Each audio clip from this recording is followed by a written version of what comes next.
मेरी अम्मी बहुत खूबसूरत थीं। उनके हुस्न की तारीफ जितनी ज़्यादा की जाए उतनी कम है। वो इतनी हसीन थी कि बगैर मेकअप और सादा लिबास भी चमकती थी। वालिद साहिब उनको बहुत चाहते थे। वो इस बात पर नाज किया करते थे, उनकी बीवी बहुत खूबसूरत है। ये उन दिनों की बात है जब वालिद साहिब एक बड़ी कंपनी में मुलाजिम थे और इस कंपनी के मालिक का नाम रियाज था। उनका कारोबार मुल्क से बाहर कई ममालिक में फैला हुआ था। वालिद साहिब मेहनती और दयानतदार आदमी थे। जल्द ही बॉस की नज़र में आ गए। जिया साहिब ने उनको अपना मशीर रख लिया। वालिद के दिए हुए मशवरे से रियाज का कारोबार दिन दुगनी रात चुगनी तरक्की करने लगा। एक दिन उसने वालिद साहिब समेत तमाम घर को अपने यहाँ दावत पर मदऊ किया। अम्मी इस किस्म की दावत पर नहीं जाती थी। वालिद साहिब के असरार पर चले गईं। दावत में रियाज ने अम्मी को देखा तो देखता ही रह गया।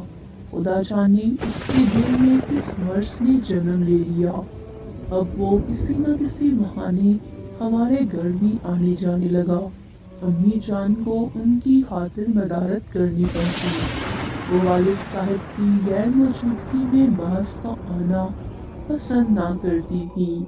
वालिद साहिब सीधे साधे आदमी थे। उनके बॉस हमारे लिए तोहफे और खिलौने लाते।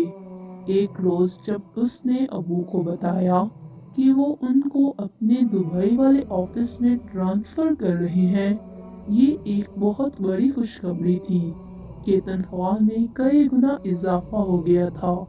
लेकिन फिक्र की बात ये कि इनको कुछ अरसे के लिए बीवी बच्चों से दूर रहना था। हम दो बहनें थीं, हमारा कोई भाई ना था। अम्मी अबू की आपस में खूब बनती थी। हमारा घर खुशियों का गहवारा और सुकून भरी जन्नत मालूम होता था। उस घर को किसकी नजर लग गई। अबू को दुबई भिजवा दिया गया और हम उनकी जुदाई पर मशहूर हो गए। उनकी गैर मौजूदगी में रियाज हमारी खैर खबर के लिए हफ्ते में 2-3 बार चक्कर लगा लेता। खुदा जाने वो मेरी वालिदा से क्या बातें करता। अम्मी के चेहरे से नागवारी साहिब होती। उन दिनों मेरी बड़ी बहन 8वीं क्लास में और मैं 6वीं जमात में पढ़ती थी। वालिद साहिब को दुबई गए 6 महीने हो गए थे। उनकी जुदाई हमको बहुत परेशान थी।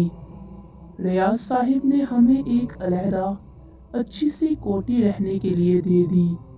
उसके साथ ही मुलाजिम और ड्राइवर का बंदोबस्त करके कंपनी की गाड़ी भी दे दी। गर्ज के हर किस्म की मुराद पूरी हो गई, लेकिन सुकून फिर भी ना था। हर बार अम्मी बॉस से यही कहती कि आप उनको छुट्टी दे दें ताकि मेरा शौहर कुछ दिन के लिए घर आ जाए। बच्चे उनकी वजह से बहुत उदास हैं। तो बॉस ने कहा, फिक्र मत करो, वो जल्द आ जाएगा। अबू के जाने से घर में एक तरफ तो उदासी छा गई तो दूसरी तरफ खुशहाली आ गई। अंकल रियाज हमारा इस कदर ख्याल रखते कि जैसे हम उनके ही बच्चे हों।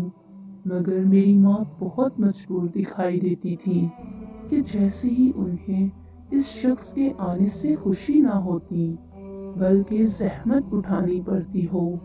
1 साल के बाद अबू 20 दिन की छुट्टी पर आए। वो घर में खुशहाली देखकर बहुत खुश हुआ, मगर मैंने खूब एहतजाज किया कि हम यहाँ और आप वहाँ दुबई में हैं। आप या तो यहाँ आकर रहें या हमें भी अपने साथ ले जाएं। वालिद साहिब ने अंकल रियाज से बात की तो उन्होंने कहा कि फिक्र मत करो, मैं तुम्हें जल्द यहाँ बुला लूँगा या फिर तुम्हारे बीवी बच्चों को तुम्हारे साथ दुबई में शिफ्ट कर दूँगा। 20 रोज पलक झपकते ही निकल गए और दोबारा वालिद साहिब को दुबई जाने का परवाना मिल गया। जिस दिन वो वापस जा रहे थे, हम रो रहे थे और अम्मी भी रो रही थीं। वालिद साहिब के जाने के बाद अम्मी ने कई दिन तक खाना सही तरीके से नहीं खाया। सारा दिन गुमसुम और उदास रहती। उनका किसी काम में दिल ना लगता, जैसे अंदर ही अंदर कोई चीज़ इन्हें खाए जा रही थी। एक दिन हम स्कूल से लौटे तो घर का अजीब नज़ारा देखा। अम्मी रो रही थी और अंकल रियाज खामोशी से पास बैठे थे। यूं लगता था जैसे मेरी वालिदा का उनसे झगड़ा हुआ हो। तभी अंकल ने हमको देखा और चले गए। बड़ी बहन ने अम्मी से कहा, क्या अंकल से कोई नाराज़गी हो गई है? वो कहने लगी कि मैंने तुम्हारे वालिद के पास से कहा है कि उनको यहाँ बुला लो, वरना वो नौकरी छोड़ देंगे। कुछ दिन बाद हमें खुशखबरी मिली कि वालिद साहिब दोबारा पाकिस्तान आ रहे हैं और उनकी पोस्टिंग कराची शहर में हो रही है। बेशक वो हमसे दूर ही सही, लेकिन हमारे ही मुल्क में तो होंगे। एक हफ्ते बाद वालिद साहिब वापस आ गए और उनकी पोस्टिंग कराची शहर में हो गई। वालिद साहिब को 1 महीना हुआ था कि अंकल रियाज एक दिन हमारे घर आए। उनका चेहरा उतरा हुआ था और उन्होंने बताया कि एक अफसोसनाक खबर है, तुम्हारा शोहर कराची बम धमाके में हलाक हो गया है। अब तुम लोगों को सब्र करना होगा। अम्मी धारे मार मार कर रोने लगी। अम्मी को देखकर हम भी रोने लगे। अब वो हमसे बहुत प्यार करते थे और हम उनके बगैर जीने का तसव्वुर भी नहीं कर सकते थे। वो जिस जहाँ गए वहाँ से कोई वापस नहीं आ सकता। हम तो उनका आखिरी दीदार भी ना कर सके। काफ़ी दिनों तक घर में उदासी छाई रही। फिर हम स्कूल जाना शुरू हो गई। अब हम मुकम्मल तौर पर अंकल रियाज के रहमो करम पर थे। वो हमारा पहले से बहुत ज़्यादा ख्याल रखने लगे। हमें किसी शय की कमी ना थी, ना सवाए बाप की शफ़क़त के, जो तकदीर ने हमसे छीन ली थी। लेकिन अंकल रियाज की मेहरबानियों से हम इस मुसीबत बड़े माहौल से निकल गए। अब भी वो हर माह तनख्वाह के तौर पर अम्मी को अच्छी खासी रकम देते और ज़रूरत की अशिया कंपनी की तरफ से जो दी गई थी वो भी वापस ना ली। 2 साल गुजरे। मेरी बड़ी बहन ने मैट्रिक कर लिया और उन्होंने अम्मी को राज़ी करके बड़ी बहन का अपने भांजे से करवा दिया और उसकी रुखसती के बाद अम्मी और तन्हा हो गई। एक रोज़ अंकल ने अम्मी को तजवीज़ दी कि वो मुझसे निकाह कर ले। अम्मी ने साफ मना कर दिया कि मेरी बच्ची बड़ी हो गई है, मुझे उसकी फिक्र है, अब मैं निकाह नहीं कर सकती। इस बात पर काफ़ी संजीदा थे, लेकिन खामोशी इख्तियार कर ली। जब मैंने मैट्रिक पास कर लिया तो अपने दोस्त के बेटे के लिए मेरा रिश्ता तलब कर लिया और अम्मी को भी काफ़ी तसल्ली दी कि जैसा तुम्हारी पहली बेटी के लिए रिश्ता तलाश किया था, ऐसा ही ये भी किया है। 6 माह के बाद मेरी शादी दिलावर से हो गई। उसका इंतज़ाम भी अंकल रियाज ने किया। मेरी वालिदा कोठी में अकेली रह गई। अंकल इसी तरह आते और अम्मी से मिलकर चले जाते। एक दिन दिलावर ने मुझे बड़ी अजीब बात कही कि किसी इंसान से नाजायज़ ताल्लुकात रखने से बेहतर है कि जायज़ रिश्ते में मिला जाए। तुम्हारा क्या ख्याल है? मैं समझ ही नहीं थी। मेरे शरीके हयात गोया हुए। अगर तुम बुरा ना मानो तो एक बात कहूँ, अंकल रियाज मेरे अबू के दोस्त हैं। दोनों में गहरी दोस्ती है। वो उनसे कोई बात नहीं छुपाते। अंकल रियाज कई बरस से तुम्हारी माँ पर आशिक हैं। इसी वजह से तुम्हारे अबू का तबादला दुबई किया था और बात की कहानी का इल्म नहीं। बहरहाल वो मरहूम अब इस दुनिया में मौजूद नहीं। अब कुछ कहना ठीक ना होगा, लेकिन अंकल का यही मंसूबा है कि वो तुम्हारी वालिदा से निकाह कर ले। अब जबकि वो बेवा है, तुम उनको समझाओ कि वो इनसे निकाह कर ले। इसी में ही उनकी आफियत है और इज्जत भी। अपने शौहर के मुंह से ऐसी बातें सुनकर मैं हैरान रह गई। कभी उस पहलू से सोचा न था। आज दिलावर ने अजीब इंकशाफात किए तो दिल सोचने पर मजबूर हो गया। इस बात पर जब अम्मी के पास गई तो अम्मी ने बताया कि वो दुबई जा रही हैं। मैंने अम्मी से सवाल किया कि हमारा वहाँ कौन है। कहने लगी, तुम्हारे अब्बू के अकाउंट में कुछ पैसे जमा थे, वो मुझे उसी सूरत में मिलेंगे जब मैं दुबई जाऊंगी। ये बात जब मैंने दिलावर को बताई तो वो बोला ये सब झूठ है। इस बात पर मैं दिलावर से नाराज हो गई कि जब भी मेरी माँ के बारे में बोलते हो गलत ही बोलते हो। वो एक नेक पाक दामन औरत हैं। अंकल रियाज अरबपति थे। अगर वो उनसे निकाह कर लेती तो उनको रोकने वाला कौन था। लेकिन हमारी खातिर उन्होंने ऐसा नहीं किया ताकि दुनिया बातें ना बनाए। उन्हें वालिद साहिब से इतनी मोहब्बत थी कि दूसरे आदमी का तस्वुर भी मुहाल था। दिलावर खामोश हो गया, लेकिन माँ के दुबई जाने के बाद मैं इंतज़ार करती रही कि वो हमको फ़ोन करेंगी, लेकिन उन्होंने ना कोई फ़ोन किया और ना ही हमसे राब्ता रखा। ये बात हम दोनों बहनों के लिए बहुत परेशान थी। कोठी को ताला लगा हुआ था, मुलाजिमीन की छुट्टी कर दी गई थी। मैं इस बारे में दिलावर से बात न करती। अगर कोई बहुत बात करती तो वो अजीब सी बातें करने लगते। महीनों पर महीने गुजरते जा रहे थे। वालिदा का कोई पता नहीं था। उनकी गुमशुदगी हम दोनों बहनों को परेशान रखती। अंदर ही अंदर हम लड़ती जा रही थी। अंकल से मालूम करना चाहा तो उन्होंने कुछ ना बताया, बल्कि टाल मटोल से काम करते रहे। तुम्हारे वालिद को भी अंकल रियाज ने गायब किया था। तुम्हारी वालिदा को भी उसी ने गुम किया है। लिहाजा अपनी माँ को भूल जाओ। हम रो रो कर चुप हो गए और क्या कर सकते थे। मेरे एक बच्चा और आपी 2 बच्चों की माँ थी। तभी एक दिन दिलावर ने बताया कि आज तुम्हारी माँ का निकाह है। वो दुबई में रहती हैं और अंकल रियाज उनसे मिलने आते जाते रहते हैं।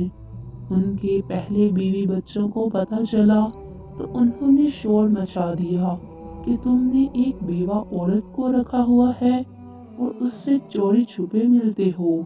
किसी मुलाजिम ने ये बात उनके कान में डाल दी। पहली बीवी खोज लगाने में लग गई।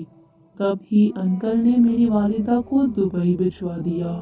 उसके बाद अंकल रियाज के बीवी बच्चे भी अमेरिका चले गए और वो आज़ाद हो गए। तब ही निकाह हो रहा है। दिलावर इतला दे रहे थे, मगर मेरा दिल नहीं मानता था। खुद को तसल्ली देती थी कि ये झूठ है। दिलावर की आदत थी मेरी अम्मी के बारे में गलत बातें उड़ाते रहने की। मेरे खावंद ने सही कहा था। मेरे ससुर दुबई चले गए और जब वहाँ से लौटे तो अपने साथ अंकल रियाज और अम्मी के निकाह की चंद तस्वीरें भी लाए। उन्होंने मुझे बुलाकर कहा कि बेटी, संजीदा होने की ज़रूरत नहीं। इंसानों की कुछ मजबूरियाँ ऐसी होती हैं। तुम्हारी अम्मी ने जायज़ किया है और बाइज्जत मामला किया है। उन्होंने रियाज से निकाह किया और मुझे इस सिलसिले में रियाज ने मदऊ किया था। तुम्हारी वालिदा की ख्वाहिश थी कि ये बात उनकी बेटियों से छुपाई जाए, मगर मैं इसके हक में नहीं। निकाह जैसे मामले को छुपाना नहीं चाहिए, खास तौर पर अपनी औलाद से। इस तरह इज्जत में फ़र्क आता है। शरफ ने भी निकाह छुपाना मना है। अपने ससुर की बातें सुनकर मुझ को बहुत शर्मिंदगी महसूस हुई। सोचा भी ना था कि हमारी माँ ऐसी होंगी। मैं तो उनको फरिश्तों जैसा समझा करती थी। मैं रोने लगी। मेरी सास ने मुझे समझाया और चुप कराया कि रोने की क्या बात है। तुम दोनों बेटियां अपने घरों में आबाद हो। तुम्हारी माँ की और कोई औलादे नरीना नहीं थी, ना ही कोई जायदाद थी जिसकी सारी जिंदगी गुजर जाती। निकाह किया है, कोई गुनाह नहीं, बल्कि गुनाह से बचने के लिए निकाह किया है। किसी की बात का मुझ पर कोई असर नहीं हुआ, बस रोए जा रही थी। दिलावर जाकर मेरी बहन को ले आए। आपी ने भी इसकी बात पर दुख का इजहार किया, लेकिन उन्होंने मुझे संभाला और मुझे मुखातिब करके कहने लगी, जरा सोचो, अब्बू के बाद हमको किसने संभाला, हमारा किसने ज्यादा ख्याल रखा। हमारी शादी अच्छे घरों में हो गई, आज हम महफूज हैं। ये हमारी माँ की कुर्बानियाँ हैं, उनकी भी अपनी जिंदगी है। जो दिन सुकून के मिले उनको हम जीने दें। मुझे रफ्ता रफ्ता सब्र आ गया। जी चाहता था कि अभी माँ से मिलूं और उनके गले लग जाऊं। दिलावर से कहती, माँ इधर नहीं आती तो मुझे उनके पास मिलने दुबई ले चलो। वो आजकल पर डालते जाते। एक दिन ससुर कहने लगे, मैं दुबई जा रहा हूँ, बच्चों की छुट्टी है, जाना है तो तैयारी कर लो, लेकिन बता दूं कि मैं रियाज के घर जाऊंगा। उनकी ये बात सुनकर मेरा दिल और जलने लगा। मैंने तैयारी कर ली और उनके हमरा दुबई चली गई। दिल धड़क रहा था कि कैसे इतने दिन बाद माँ का सामना होगा, उनसे क्या कहूँगी। बच्चों को भी समझा दिया कि तुम्हारी नानी अम्मा से मुलाकात होगी तो तमीज से बात करना और सलाम करने में पहल करना। सामने आए तो उनके गले लग जाना। मेरी जब अम्मी से मुलाकात हुई तो मैं उनके गले लग कर रोने लगी। वो भी मुझको मिलकर रोने लगी। हम कितनी देर रोती रहीं, लेकिन मुझे बहुत खुशी थी। आंसू फिर भी आंखों से खत्म नहीं हो रहे थे। मैंने शिकवा किया कि अगर माँ तुमने नई जिंदगी शुरू करनी थी तो हमको बता दिया होता। तुम्हारी गुमशुदगी से हम कितने परेशान हुए। बेटी सोचती थी न जाने तुम्हारा क्या रद्द अमल हो, तुम लोग क्या महसूस करो। खौफ से नहीं बताया, हिम्मत भी नहीं पड़ी। औलाद जवान और शादीशुदा हो तो माँ की दूसरी शादी कबूल करना बहुत मुश्किल होता है। हम महीना भर माँ के साथ रहे। जब हम वापस आने लगे तो माँ ने कहा, जी नहीं चाहता कि तुम वापस जाओ। हम दोनों बहनों की जुदाई से मैं परेशान रहती हूँ। माँ, आप भी वतन वापस आ जाओ। तुम वापस वतन आने से कौन रोक सकता है। हम लौटकर वापस आ रहे थे कि उनकी आंखों में आंसू आ गए और होंठों पर मुस्कुराहट थी। उनसे मिलने का फैसला बहुत अच्छा था, क्योंकि 1 साल बाद उनके इंतकाल की खबर आ गई। उन्होंने जितने दिन दुबई में गुजारे हम दोनों बहनों को याद करके गुजारे, और हम उनकी याद में और जुदाई में तड़प रहे। काश माँ तुम कुछ और दिन जी लेती। तो नाज़रीन, ये थी आज की वीडियो। उम्मीद करती हूँ आपको ये स्टोरी पसंद आई होगी। अगर आपको ये स्टोरी पसंद आई है तो वीडियो को लाइक करना मत भूलिएगा। तो चलिए मिलते हैं कल इससे अच्छी वीडियो के साथ। तब तक के लिए अल्लाह हाफिज़।